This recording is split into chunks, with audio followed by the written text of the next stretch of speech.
नमस्कार दोस्तों, डेट है आज की 18 मई 2022 और स्वागत है आपका एटोएल डिस्कशन में। देखो, डिस्कशन हम स्टार्ट करें उससे पहले छोटी सी चीज़।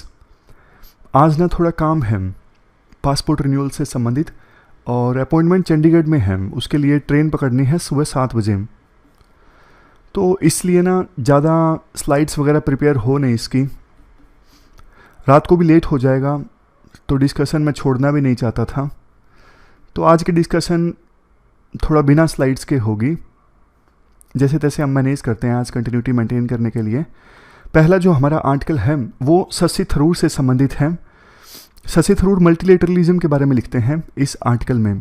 देखो, मल्टीलेटरलिज्म का मतलब होता है जब 3 या फिर 3 से अधिक देश एक साथ आते हैं कॉमन प्रॉब्लम को सोल्व करने के लिए। जैसे यूएन है, इसमें इतने सारे देश एक साथ आए हैं इंश्योर करने के लिए कि युद्ध ना हो। WHO है, न्यूक्लियर सप्लायर ग्रुप है, ये सब मल्टीलेटरलिज्म के एग्जाम्पल्स हैं, मल्टीलेटरल इंस्टीट्यूशंस हैं। लेकिन देखो, शशि थरूर ये कहते हैं मैंने इतने सालों तक यूएन में काम किया, मैंने हमेशा मल्टीलेटरल इंस्टीट्यूशंस की वकालत की, बहुत ज़रूरी है। और इन इंस्टीट्यूशंस की बदौलत देश की नहीं पूरे वर्ल्ड की इकोनॉमी भी काफ़ी अच्छी से ग्रो हुई। लेकिन देखो, पिछले कुछ सालों में ना इन मल्टीलेटरल इंस्टीट्यूशंस की ऑथेंटिसिटी पर, क्रेडिबिलिटी पर काफ़ी सवाल उठे हैं और कोविड-19 की महामारी ने तो सवाल और भी ज़्यादा रेज कर दिए हैं। जैसे देखो, सबसे पहले सवाल उठे जब 2008 में इकोनॉमिक क्राइसिस आए, और उसके बाद कोविड-19 के दौरान क्या हुआ, जैसे यूरोपियन यूनियन, आप देखिए सबसे बढ़िया एग्जाम्पल दिया जाता है मल्टीलेटरलिज्म का, किस प्रकार से यूरोप के देश एक साथ आए हैं और वहाँ पे तो इतना ज़्यादा इंटीग्रेशन है, सेंजेंग वीज़ा है, एक ही वीज़ा लेना पड़ता है विभिन्न देशों में ट्रैवल करने के लिए, करेंसी भी काफ़ी सारे देशों में एक है यूरो। लेकिन आप देखिए जब कोविड-19 की महामारी आई ना, किस प्रकार से सबसे पहले यूरोपियन कंट्रीज़ ने अपने अपने बॉर्डर क्लोज कर दिए, बोल दिया कि भैया आप अपना अपना देखो, डर गए थे सारे देश। इटली में सबसे पहले महामारी फैली थी, लेकिन इटली तक को साथ ही यूरोपियन कंट्रीज़ ने एसेंशियल जो मेडिसिन्स हैं वो देने से मना कर दिया था। तो वो एक बहुत इंपॉर्टेंट चोट थी मल्टीलेटरलिज्म को। और उसके बाद WHO का रोल काफ़ी ज़्यादा हाईलाइट हुआ। अगर देखो WHO ने अच्छा काम किया होता तो महामारी का जल्दी पता लगता, जल्दी गाइडलाइंस दे दी जाती विभिन्न देशों को कि देखो भैया आपको महामारी से बचना है। लेकिन WHO भी ना पोलिटिसाइजेशन का शिकार हो गया। हमने डिस्कस किया था कि WHO में ना सिर्फ 25% जो पैसा है ना वो मेंबर कंट्री से आता है, बाकी तो वॉलंटरी आता है। तो चाइना का जो इन्फ्लुएंस है ना WHO में काफ़ी ज़्यादा बढ़ गया है। WHO पोलिटिसाइजेशन का शिकार हो गया, इस वजह से WHO अच्छे से एक्ट नहीं कर पाया, और ये भी मल्टीलेटरलिज्म की फेलियर का एक बहुत बढ़िया एग्जाम्पल देखने को मिला। इसके अलावा भी देखो, जैसे अभी यूक्रेन वार हुआ, यूक्रेन वार के कारण आपने देखा बहुत सारे देशों ने रशिया से गैस लेने से मना कर दिया, और यूक्रेन वार के कारण ना कई सारी कमोडिटीज़ की कमी भी हो गई, जैसे वीट है, समझ गए। तो विभिन्न देशों को और लगने लगा कि हमें ना ग्लोबलाइजेशन पे पूरी तरह से निर्भर नहीं होना चाहिए, खुद ही सेल्फ सफिशिएंट होना चाहिए। तो कोविड-19 के दौरान इंडिया समेत कई सारे देशों ने सप्लाई चेन्स को चेंज करने के लिए कदम उठाए, जैसे इंडिया ने भी आत्मनिर्भर भारत कैंपेन लॉन्च किया था। तो मतलब ग्लोबलाइजेशन को चैलेंज मिला है पिछले कुछ सालों में काफ़ी ज़्यादा, और मल्टीलेटरलिज्म को भी नुकसान पहुंचा है। बट ये कितना सही कितना गलत है, देखो राइटर तो ये कहते हैं मल्टीलेटरलिज्म को नुकसान यानी ग्लोबलाइजेशन को नुकसान, ये तो ह्यूमैनिटी के आइडिया को एक प्रकार से नुकसान है। पहले लोग बोलते थे कि पूरा वर्ल्ड अब एक ग्लोबल विलेज बन चुका है, एक जगह पे कुछ होता है, इंफॉर्मेशन फटक से दूसरी जगह पे पहुंच जाती है, एक जगह पे किसी चीज़ की आवश्यकता होती है दूसरे देश से वो चीज़ आ जाती है। लेकिन जैसे इंडिया ने भी वीट पर एक्सपोर्ट बैन लगा दिया, वो आर्टिकल भी अभी हम डिस्कस करेंगे। तो मतलब पॉइंट ये है कि पूरी तरह से ना आप दूसरे देशों पे निर्भर नहीं हो सकते, ये भावना विभिन्न देशों में आ गई। तो ये जो भावना है ना, ये फिर जो शेयर्ड ह्यूमैनिटी है ना, कॉमन ह्यूमैनिटी का कंसेप्ट है, उसे पनपने नहीं देगी। लेकिन देखो ऐसा होना नहीं चाहिए।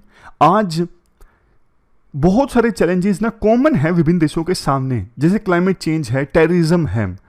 आप बताइए, क्लाइमेट चेंज का चैलेंज है, टेररिज्म का चैलेंज है, क्या कोई एक देश अकेला इन चैलेंजेस को एड्रेस कर सकता है? नहीं कर सकता है। इन चैलेंजेस को एड्रेस करने के लिए विभिन्न देशों को सामने एक साथ आना ही होगा। तो इसलिए विभिन्न देशों को समझना चाहिए कि ह्यूमैनिटी जो है वो कॉमन है, और इसके लिए मल्टीलेटरल जो इंस्टीट्यूशंस है ना, जैसे WHO है, UN है, इनका ठीक से काम करना जरूरी है। तो इनमें रिफॉर्म्स लाने की आवश्यकता है। WHO में रिफॉर्म्स का आर्टिकल हमने डिस्कस किया था, UN में भी रिफॉर्म लाने चाहिए, क्योंकि देखो UN का तो मेन आइडिया ये था ना, सेकेंड वर्ल्ड वॉर के बाद UN इस्टेब्लिश हुआ था, बोला गया था कि युद्ध को प्रिवेंट किया जाएगा UN के द्वारा। क्या यूक्रेन वार को रोक लिया गया? नहीं, UN के द्वारा नहीं यूक्रेन वार को रोका जा सका। तो बात ये है, ये जो मल्टीलेटरल इंस्टीट्यूशंस है ना, अगर इनको अपनी लेजिटिमेसी को फिर से पाना है तो इनको रिफॉर्म्स करने होंगे, ताकि ये इफेक्टिव रूप से काम कर सकें और विभिन्न देशों का जो ट्रस्ट है इन इंस्टीट्यूशंस के ऊपर बढ़े। तो ये सारी बातें शशि थरूर बोलते हैं अपने इस आर्टिकल में। The world must live and work together again, मतलब वर्ल्ड को एक साथ जीना होगा और एक साथ काम करना होगा। अब चलते हैं अगले आर्टिकल की तरफ। इसके बाद next article wheat export ban से संबंधित है। स्लाइड्स तो देखो इसकी भी नहीं है। अगर बहुत ज़्यादा जल्दी उठ जाता सुबह तो बन जाती, लेकिन इतना जल्दी तो उठ भी नहीं इसका। खैर, आज हम काम चला लेते हैं। व्हीट एक्सपोर्ट बैन, सरकार ने ना व्हीट के एक्सपोर्ट पे बैन लगा दिया। एक आर्टिकल हमने डिस्कस किया था व्हीट एक्सपोर्ट से संबंधित, मतलब व्हीट के प्रोक्योरमेंट से संबंधित। हमने उसमें डिस्कस किया था कि इस बार व्हीट की प्रोक्योरमेंट काफ़ी कम हुई है। सरकार को अंदाज़ा नहीं था कि इतनी कम व्हीट की प्रोक्योरमेंट होगी। कारण क्या डिस्कस किए थे हमने? एक तो ये डिस्कस किया था हीट वेव आ गई एकदम से मार्च में, जिसकी वजह से पैदावार कम हुई है, और दूसरा यूक्रेन वार के कारण प्राइसेस बढ़ गए हैं, इस वजह से बहुत से लोग स्टॉक कर रहे हैं और एक्सपोर्ट काफ़ी हुआ है। लेकिन अब सरकार ने एक्सपोर्ट बैन लगा दिया। इसका रीज़न ये है, सरकार को लगता है कि व्हीट इन्फ्लेशन काफ़ी ज़्यादा बढ़ गई है और ऐसा ही चलता रहा तो डोमेस्टिकली बहुत दिक्कत आ जाएगी, महंगाई काफ़ी बढ़ जाएगी। ये देखो व्हीट इन्फ्लेशन है 9.59% ईयर ऑन ईयर बेसिस, यानी पिछले साल की अपेक्षा करते इस साल हमारे देश में व्हीट ऑलमोस्ट 10% महंगा मिल रहा है। इवन सीरियल इन्फ्लेशन तो बल्कि कम है, 5.96% है। सरकार का डर देखो जायज हो सकता है, बट सरकार का जो ये स्टेप है ना, काफ़ी जल्दबाजी में लिया गया स्टेप है, क्योंकि प्रधानमंत्री ने बाइडन से जब बात की थी ना, यूएस के राष्ट्रपति से, तो उन्होंने कहा था कि इंडिया अब तैयार है पूरे वर्ल्ड को फीड करने के लिए।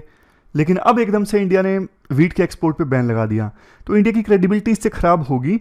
इंडिया बातें तो बड़ी बड़ी करता है, लेकिन रिलायबल सप्लाई, व्हीट की सप्लाई इंडिया नहीं कर सकता। मतलब जो देश, अगर देखो हमें ऐसी प्रोफाइल बनानी है कि इंडिया जो है वर्ल्ड का फूड ग्रेन्स का हब है, तो इसके लिए रिलायबल सप्लाई भी हम कर सकें, ये हमें साबित करना होगा। बट एकदम से हमने व्हीट के एक्सपोर्ट पर बैन लगा दिया तो अच्छा संकेत नहीं गया है, इससे किसानों को भी नुकसान हुआ है। देखो, अगर व्हीट एक्सपोर्ट हो रहा था, इंटरनेशनल मार्केट में व्हीट के दाम बढ़िया हैं, तो किसानों को उनकी फसल के इस बार अच्छे खासे दाम मिलते ना। सरकार भी तो बार बार यही बोलती है कि मार्केट जो है वो किसानों की फसलों के दाम तय करे, और इसी उद्देश्य के साथ 3 फार्म बिल्स लाए गए थे। लेकिन एकदम से बैन लगाना, इससे किसानों को जो फायदा मिल रहा था वो फायदा नहीं मिलेगा। वैसे देखो, हमारे देश में जो गरीब लोग हैं उनको तो पीडीएस के थ्रू सस्ता अनाज मिल जाता है। तो सरकार का जो ये फायदा है ना, खास करके अर्बन मिडिल क्लास को ध्यान में रखते हुए है कि अर्बन मिडिल क्लास के लोगों के लिए व्हीट के दाम बहुत ज़्यादा ना बढ़ें। लेकिन सरकार को क्या करना चाहिए था? सरकार को शुरू में ही किसानों को बोनस दे देना चाहिए था। जितना एमएसपी है ना, उससे उस पर 200-250 रुपये सरकार बोनस दे देती और बोल देती कि देखो हम आपका व्हीट खरीदेंगे ज़्यादा दाम पर, क्योंकि सरकार को पता है कि इंटरनेशनल मार्केट में ज़्यादा दाम मिल रहे हैं। तो सरकार खुद से थोड़ा बहुत बढ़ा देती ना किसानों के लिए दाम, तो प्रोक्योरमेंट ज़्यादा होता। प्रोक्योरमेंट अगर ज़्यादा होता तो फिर सरकार अपने हिसाब से एक्सपोर्ट कर सकती थी कि हमारे पास कितना अवेलेबल है और कितना हम एक्सपोर्ट कर सकते हैं, ये सही तरीका होता। लेकिन अभी ना तो किसानों को फायदा हुआ और हमारी जो क्रेडिबिलिटी है वो भी खराब हो गई। सरकार मैनेज कर सकती थी चीज़ों को। जैसे एक सरकार की स्कीम है प्रधानमंत्री गरीब कल्याण योजना, ये देखो कोविड के दौरान चलाई गई थी, लेकिन सरकार ने अभी कंटिन्यू की है।